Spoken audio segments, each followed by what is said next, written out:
Hola, hola amigos, ¿cómo están? Bienvenue de retour à Mexico Te Amo. Nous allons faire un délicieux gâteau au maïs. Nous avons besoin de 4 œufs, 90 g de beurre, un sachet de levure, 4 épis de maïs, du lait concentré sucré maison ou en conserve, de la cannelle, du rhum, de la farine de maïs et de la vanille. Je suis très heureuse d'avoir trouvé ces beaux maïs en OGM ici en France. Nous allons commencer par nettoyer le maïs en enlevant les feuilles et tout ce qu'il y a autour. Comme ça, les maïs seront propres et prêts à utilisation. Saviez-vous que le maïs est originaire du Mexique?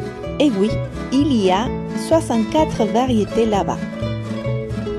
Nous allons couper toutes les graines et je vais les récupérer ici dans ces saladiers afin qu'elles ne sautent pas partout. C'est plus facile après pour les récupérer. Essayez de bien couper à ras du centre afin d'obtenir la plupart du grain de chacun des épis du maïs. Profitez de ce temps pour préchauffer votre four à 180 degrés.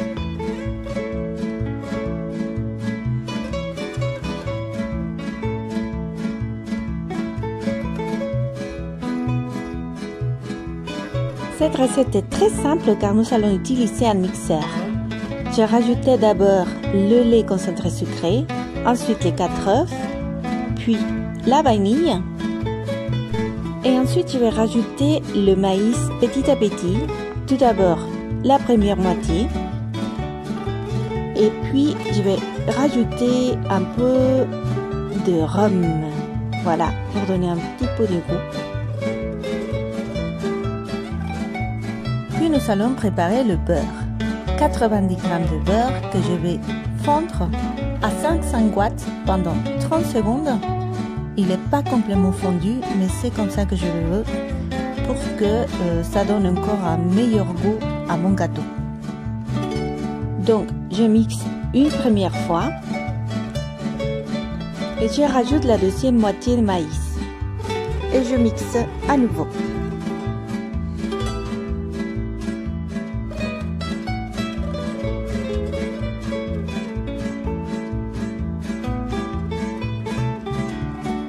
Ici, j'ai 135 g de farine de maïs, à laquelle je vais rajouter un sachet de levure de boulanger. J'essaie de mélanger avant de l'intégrer à la mixture précédente.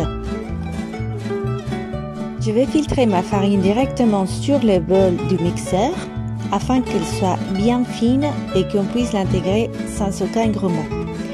Je rajoute ensuite la cannelle. Je vais tout mixer en faisant très attention que tous les ingrédients soient homogènes et bien intégrés à la mixture. Décollez la farine qui reste collée aux parois du mixeur et mixez une dernière fois. Préparez votre plat.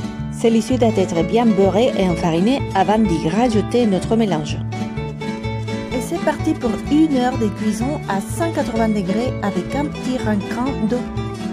L'astuce pour que le gâteau levienne est de ne jamais ouvrir le four pendant le temps de cuisson et d'attendre même à que ça refroidisse. Voilà le résultat. Le gâteau a super bien levé. Il est trop beau. Ça sent super bon le maïs. Et voilà le couteau qui va m'indiquer s'il est cuit. Oui, il est bien cuit. Nous allons pouvoir le démouler. Et voici quelques idées de décoration. Découpez quelques bandes avec une feuille de papier et vous allez pouvoir faire des lignes verticales avec un petit peu de sucre glace par-dessus. Puis, vous les mettez à l'horizontale et vous allez faire un beau quadrillage de sucre. Et voilà pour les idées.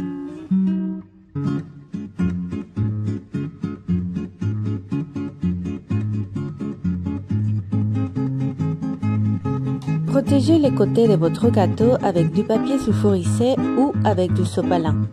Comme ça, votre résultat sera beaucoup plus propre. Bon, la déco n'est pas parfaite, mais nous allons le manger quand même parce que ça sent super bon. Et maintenant, nous allons couper ces gâteaux pour vérifier à l'intérieur. On ne dirait pas que c'est un gâteau sans gluten parce qu'il a très bien gonflé. Regardez-moi ça. Et ça sent vraiment le maïs. Alors là, je suis surprise tellement il est bon. Voilà le bonus en idée de décoration pour Noël qui approche. Bonne dégustation, bon provecho, bon appétit!